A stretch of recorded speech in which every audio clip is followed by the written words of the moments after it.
Bonjour tout le monde et bienvenue pour une nouvelle vidéo. Alors cette fois-ci, j'ai décidé de faire un tag qui je pense est connu par la plupart des booktubeurs et qui s'appelle le Booktube Newbie Tag. Alors il s'agit d'une série de questions qui sont là en général pour expliquer pourquoi est-ce qu'on a créé une chaîne YouTube et donc bien entendu pour les débutants. Mais en fait j'ai décidé moi de la faire pour ce premier anniversaire de ma chaîne YouTube parce que je n'ai pas créé beaucoup de vidéos et je pense que à ce titre entre autres je peux être facilement classée dans les débutants. Par contre, j'espère juste que la lumière ne sera pas trop pourrie. En fait, j'ai dû mettre la lumière électrique parce qu'il fait pourri et on a l'impression qu'il fait déjà nuit. Donc, j'espère juste que ça fera pas trop de bruit sur le fond de l'image. Alors, première question, il s'agit de pourquoi avez-vous commencé cette chaîne Booktube? Alors, comme je l'avais déjà précisé dans ma petite vidéo d'introduction, je l'ai faite avant tout pour, bien entendu, pouvoir partager autour des lectures. Il faut savoir qu'effectivement, je n'ai personne vraiment autour de moi qui lise ou avec qui je puisse vraiment discuter. Donc, c'est vrai que c'est un petit peu compliqué et je pense que toutes les personnes qui sont enthousiastes autour de la lecture ont quand même envie de partager leurs découvertes et en même temps aussi de découvrir sans arrêt des nouveaux types de lecture, que ce soit dans un domaine auquel on est habitué ou justement quelque chose d'un petit peu plus nouveau, un petit peu plus différent. Il y a quelques années, il y a pas mal d'années en fait, j'ai découvert les réseaux sociaux littéraires, en particulier Babelio sur lequel je suis inscrite.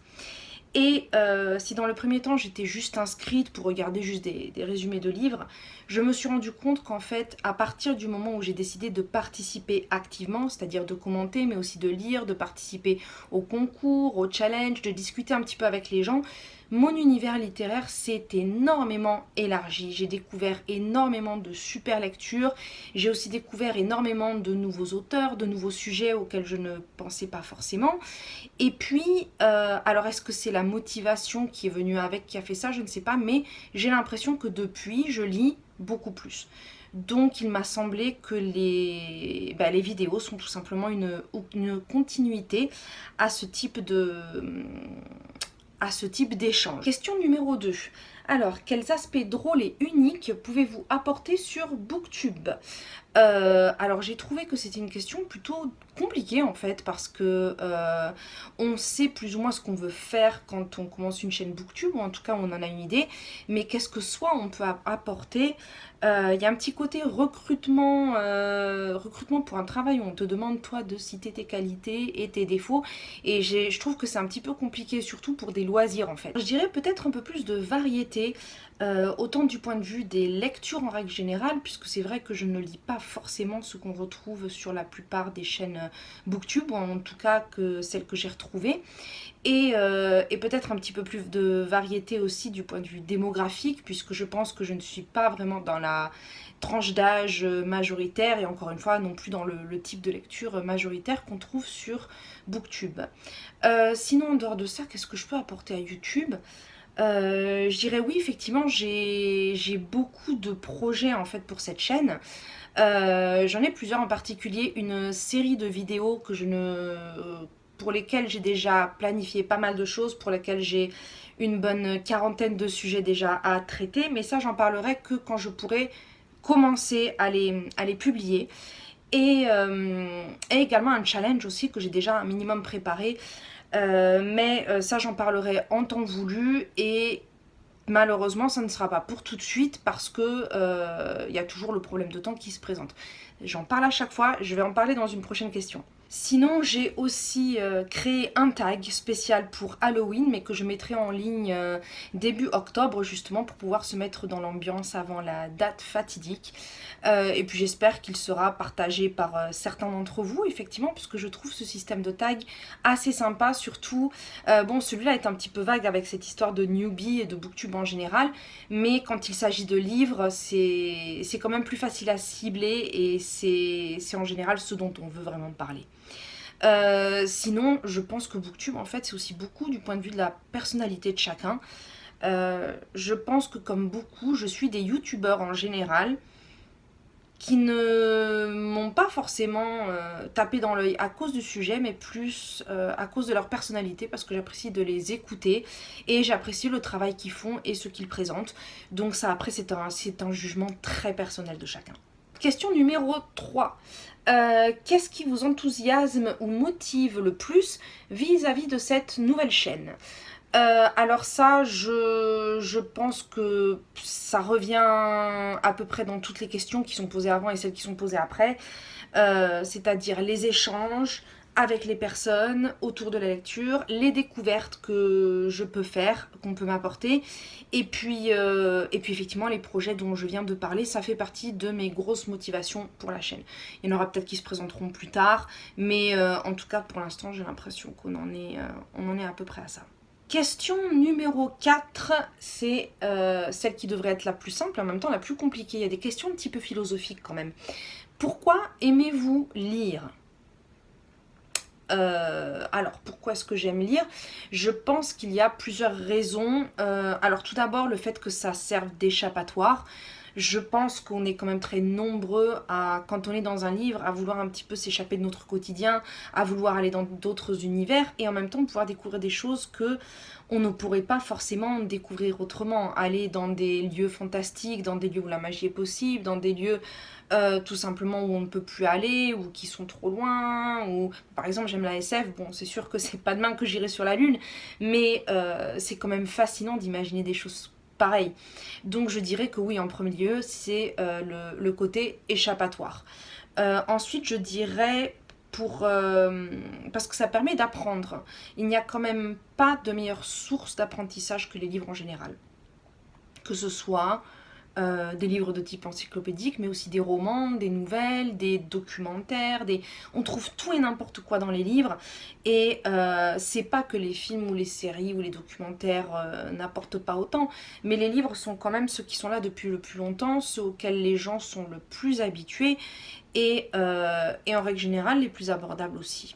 Et puis un dernier point aussi qui me semble, qui je pense est important, en tout cas qui vient de mon amour pour la lecture, c'est que ça permet de comprendre. Ça permet de, justement, parce que ça nous emmène dans des endroits où on n'aurait pas été, dans des situations qu'on n'a pas vécues ou qu'on ne vivra peut-être jamais, ça nous permet justement de mieux comprendre, de se mettre à la place des gens, vraiment dans des cas, dans des situations auxquelles on ne penserait pas. Je pense que ça apporte plus d'empathie et en même temps, ça nous apprend aussi sur nous-mêmes. Parce que ça nous permet aussi de voir nos propres réactions quand on lit, qu'on est passionné par une histoire et qu'on se retrouve effectivement dans des situations où on penserait qu'on aurait plutôt réagi comme ça. Et en fait, dans notre tête, on se rend compte que ça se passe différemment. Ça ne sera jamais... On ne peut jamais être sûr à 100% que ça sera comme si ça se passait vraiment. Mais je trouve que ça apporte beaucoup de ce point de vue-là aussi. Question numéro 5. Quel livre ou quelle série a fait de vous un lecteur ? Alors, j'ai l'impression que tout le monde a une réponse à cette question, tout le monde a un livre fétiche. Je crois que je vais un petit peu passer mon tour parce que j'en ai pas vraiment. En fait, d'aussi loin que je m'en souvienne, j'ai toujours été plus ou moins lectrice. Après, il faut avouer que ma mère a toujours été une grande lectrice aussi, donc on a toujours eu des bouquins à la maison, je l'ai toujours vu lire, et dès que j'ai commencé à lire, j'ai aussi commencé à me foutre dans les bouquins. Est-ce qu'il y a un livre qui m'a marqué plus que d'autres ? Il y en a plein, mais est-ce qu'il y a un livre qui fait que je me sois mise à lire ? J'essaye de me rappeler des livres de quand j'étais petite, mais il y en a plein que j'ai lus, mais je me rappelle pas qu'ils m'aient marqué, effectivement, dans le sens où c'est là que j'ai commencé à bouffer des bouquins. Non, pas spécialement. À la limite, l'un des trucs dont je me rappelle, c'est les premiers livres adultes que j'ai lus. Je devais avoir à peu près 8 ans, et c'était mon père qui ne lit jamais, donc je sais pas pourquoi il avait ces bouquins, mais... c'était une collection de témoignages sur les ovnis de type documentaire, journalistique, hein. Et puis bien entendu, comme il les lisait pas, il m'a dit écoute, si tu veux tu les prends, et puis et j'ai commencé à les lire et j'étais à fond dedans, je trouvais ça absolument passionnant, donc on va dire que c'est entre guillemets la lecture qui m'a fait rentrer dans le monde de la lecture adulte. Mais c'est pas ça qui m'a poussée à lire ou quoi que ce soit d'autre. À la limite, si on me demandait quel est, dans les livres par exemple qui ont marqué ma vie d'une façon ou d'une autre, si on me dit quel est le livre qui a fait de toi une lectrice de romans d'épouvante, bah, ça serait Carrie de Stephen King. Peut-être aussi, non pas à cause du livre, mais à cause du contexte qui m'a pas mal marqué. Alors attention, épisode de ma life, bon, pour ceux que ça intéresse pas, les y zapper. Alors en fait, c'est tout simplement parce que j'avais à peu près, ouais, j'avais 12 ans et je viens de Béziers. Qui est notamment connu ces dernières années, malheureusement grâce ou à cause de son maire. Et à l'époque, j'ai déménagé à Montpellier, donc pour moi c'était la grande ville. Du coup, je me suis complètement renfermée, enfin j'avais un petit peu de mal et j'ai déménagé en plein milieu d'année scolaire. Manque de Paul, c'est qui Paul? Je le connais pas. Bref, manque de bol, 2-3 jours après avoir commencé l'école, j'ai mes règles pour la première fois. Donc en plus ça s'est pas spécialement bien passé, donc bon disons que j'étais pas à l'aise, j'avais hyper mal, etc. Enfin c'était quand même... Et donc du coup je suis restée à la maison pendant 2-3 jours avant de retourner à l'école à cause de ça. Et donc je vais rester au lit et ma mère qui du coup bah, s'est certainement dit bon bah la pauvre elle est au lit comme une conne, elle peut rien faire machin. Enfin, qu'est-ce qu'elle fait? Elle me ramène des bouquins, logique, chez moi c'est quelque chose de normal. Et donc elle est tombée sur Carrie et Christine de Stephen King au supermarché. C'était l'époque où ça commençait vraiment à être connu, mais bon, nous on n'en avait jamais entendu parler. Ma mère elle a pris ça au pif. Et bah, pour ceux qui connaissent Carrie ou qui ont lu Carrie, je pense qu'ils se doutent que bah, c'est le premier des deux que j'ai lu. Et forcément je me suis sentie très concernée par l'histoire. En plus c'était génialement bien écrit et c'est celui vraiment qui m'a mis le pied à l'étrier. Bon ben en ces 2-3 jours j'ai lu Carrie, j'ai lu Christine, ma mère a vu ça et s'est dit ouh ça a l'air intéressant, elle me les a piqués, elle les a lues aussi et à partir de là bien entendu comme beaucoup à l'époque hein, j'ai lu à peu près tout ce que j'ai pu dans mon adolescence de Stephen King. Voilà donc ça c'était mon démarrage en littérature d'horreur mais après pour d'autres trucs plus généraux désolée. Question numéro 6. Quelle question poseriez-vous à vos booktubeurs préférés? Alors là, c'est pareil. Pour moi, je trouve ça un petit peu vague parce que d'une, je n'ai pas un booktubeur préféré, mais plusieurs booktubeurs que je regarde selon mes humeurs, ça dépend complètement de ce que j'ai envie d'écouter, de la personne que j'ai envie d'entendre, etc. Et puis, est-ce que j'ai des questions précises à leur poser? Mais pas vraiment en fait. J'en aurais très certainement des millions si je pouvais leur parler en personne, si on pouvait vraiment discuter, mais c'est plus de personne à personne que parce que c'est des booktubeurs en fait. Alors il y aura certainement des questions autour de leur lecture, de qu'est-ce qui les a amenés à ci ou ça, un petit peu comme ce truc là, mais pas parce que c'est machin ou truc, voilà. Alors est-ce que cette question était faite pour que je cite les youtubeurs ou plutôt les booktubeurs que je suis? J'imagine que c'est le cas. Je peux en citer quelques-uns effectivement qui m'inspirent beaucoup et dont j'adore le boulot.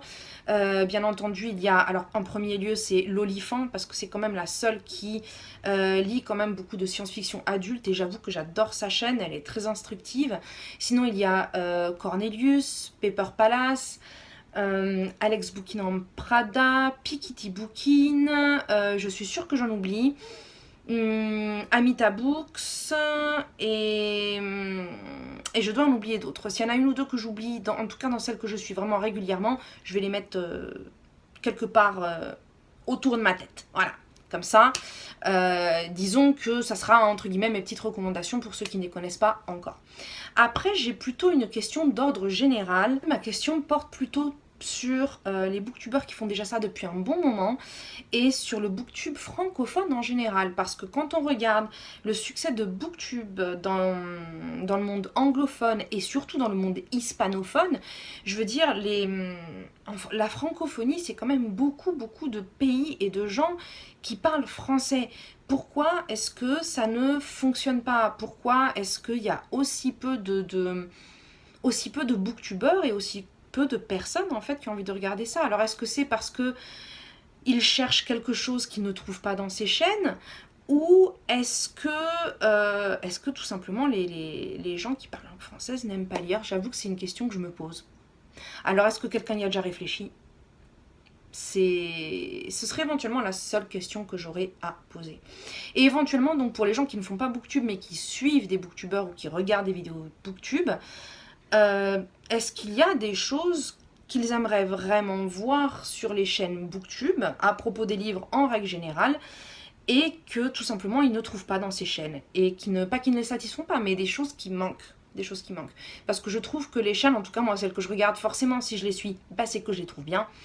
Mais qu'est-ce que les gens recherchent en fait à travers ça? Qu'est-ce qui fait que en France et dans les pays qui parlent français, c'est pas un truc qui fonctionne du tout. Question numéro 7.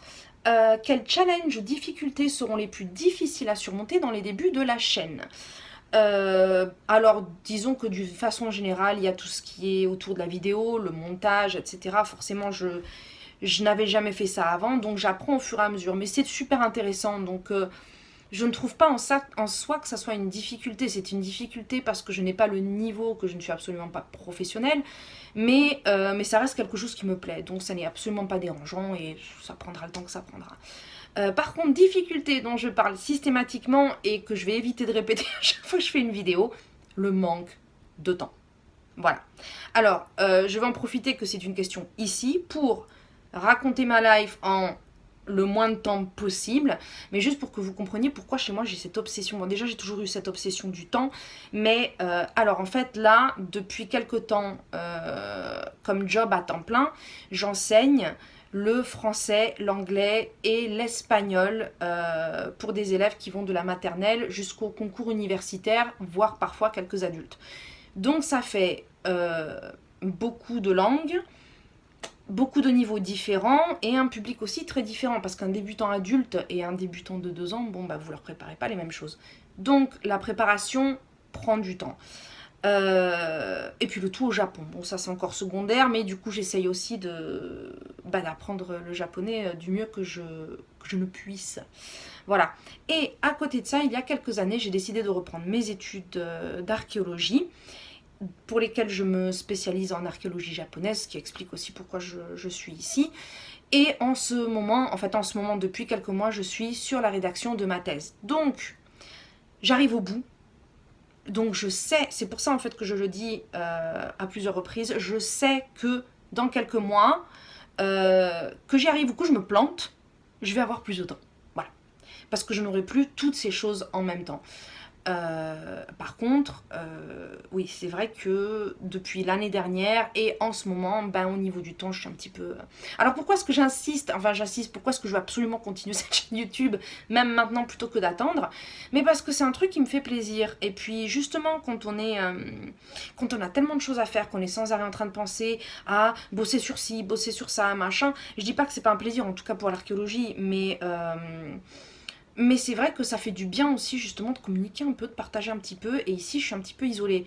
Tous les gens que je connais, ou en tout cas la plupart que je connais, sont surtout des collègues qui ont mon âge et qui n'ont absolument pas les mêmes intérêts et qui discutent beaucoup de ce qu'ils ont vu à la télé et de leurs gosses. Bon, forcément, déjà qu'on voit des enfants toute la journée, voilà. Je dis pas que c'est inintéressant, c'est juste que pour d'autres choses qui me plaisent moi, eh bien je suis un petit peu dans mon coin. Donc c'est une façon, juste comme je l'ai dit, plus haut. C'est une vidéo, c'est pas un bout de papier, mais enfin vous avez compris l'idée. Comme j'ai dit avant, pour partager, tout simplement pour partager. J'ai envie de parler de bouquins, j'ai envie qu'on me parle de bouquins, d'autres choses aussi éventuellement, mais là c'est le sujet vraiment que j'ai envie d'aborder. Et donc c'est pour ça que je fais un an de YouTube avec 3 vidéos qui se battent en duel. Question numéro... Pourquoi je me sens obligée de mettre mes doigts super écartés, j'en sais rien. Alors, question numéro 8. Quand avez-vous commencé à lire? Alors là encore, c'est... en fait, j'ai l'impression que c'est plein de questions philosophiques pour moi, ce truc. J'en sais rien. J'en sais rien parce que, d'aussi longtemps que je me rappelle, j'ai toujours lu. Alors bien entendu, je suis comme tout le monde, il y a bien un jour où j'ai commencé. Par contre, je me rappelle pas quand est-ce que c'était. Je sais que ma mère m'a appris très tôt parce que, pas parce qu'elle voulait, mais parce que j'étais en demande de ce qu'elle m'a raconté en fait dès que... J'ai des souvenirs assez flous de mon enfance en fait. Dès que je voyais des panneaux, des choses écrites, systématiquement, il fallait qu'elle m'explique quelle était telle lettre, quel était tel son, quel était tel machin. Et apparemment, j'ai appris assez tôt. Par contre, ce dont je me rappelle, c'est qu'effectivement, au CP, quand il fallait apprendre les lectures, enfin les lectures non, bien avant ça, l'alphabet, les phonétiques, excusez-moi, je confonds avec l'anglais. La phonétique, les sons, etc., on me mettait toujours au fond de la classe avec un bouquin. Voilà, parce qu'en gros, comme je m'enquiquinais, voilà quoi. Soit je gonflais, soit je faisais autre chose, ça emmerdait un petit peu tout le monde, donc du coup on me foutait, voilà. Donc j'ai un peu de ce que je me rappelle, j'ai toujours lu à partir du moment, je pense, où on est en âge de lire. Après, je suis un petit peu vieille, entre guillemets, et, et à l'époque, je sais qu'on apprenait à lire au CP. Alors, je pense que peut-être que l'école a beaucoup changé depuis et que maintenant, on apprend dès la maternelle. À mon avis, ça serait une meilleure idée parce qu'il y a beaucoup d'enfants qui sont parfaitement capables d'apprendre plus tôt, mais je ne sais pas si ça se fait, mais c'est certainement quelque chose qui a changé depuis. Question numéro 9. Où lisez-vous? Alors, en général, dans mon lit, parce que c'est surtout le soir où j'ai un petit peu de temps, donc c'est en général avant de dormir. Ou alors sur ce canapé quand je prends mon petit-déj le matin. Et en général, quand je prends mon petit-déj le matin, je lis surtout des graphiques. Parce qu'en fait, pendant que je mange mes tartines, je mets mes bandes dessinées, mes comics, machin, sur mon écran de PC. Et puis ça me permet de les voir en grand et puis de les faire défiler. Oui, parce que comme j'habite au Japon, j'ai pas accès à des livres physiques. Donc à part les quelques peu que j'ai pris avec moi, c'est tout en numérique avec moi. Donc c'est pas ce que je préfère, mais c'est ce qui me facilite la vie. Voilà. Et sinon, ah oui, dans les transports quand je voyage, c'est l'une des choses que j'adore quand je suis en vacances, c'est de savoir que j'ai tant d'heures de train, de transport, parce que dans ma tête, tout de suite, je me dis, petite installation, je vais m'installer avec ma bouteille de café, mon machin, mon petit bouquin et tout, et je vais pouvoir lire tranquille pendant 3 plombes. Ouais, donc ça, c'est vrai que quand j'ai des transports, quand je voyage, je lis beaucoup. C'est sûr que les bouquins défilent beaucoup plus facilement quand on doit faire 8 heures de train que quand on doit cavaler toute la journée au boulot, quoi. Après, j'avoue que s'il y a bien un endroit où j'aimerais lire, c'est en extérieur. C'est en extérieur, par exemple dans un parc ou quelque chose comme ça, ou même dans une terrasse, mais ma terrasse n'est pas faite pour ça. Ici, les gens ne sont jamais sur les terrasses. Les terrasses, ça sert juste à sécher le linge. Et le seul parc que j'ai à proximité, il y a mes élèves. Voilà, et si j'ai envie d'aller bouquiner tranquillement, c'est pas pour devoir aller discuter avec les mamans, machin, enfin voilà. Mais c'est vrai que c'est vraiment quelque chose qui me manque depuis que je suis au Japon. J'ai pas vraiment d'endroit où aller pour bouquiner à l'extérieur. Et ça me manque. Ça, c'est un truc que je vais essayer de voir comment je peux le refaire. Question numéro 10 et dernière question. Quel genre de livre aimez-vous lire? Alors, à peu près tout, en fait, à pas beaucoup d'exceptions près. Après, bien entendu, comme tout le monde, j'ai mes préférences. Alors, en premier lieu, ça, j'en ai déjà suffisamment parlé, horreur, fantastique.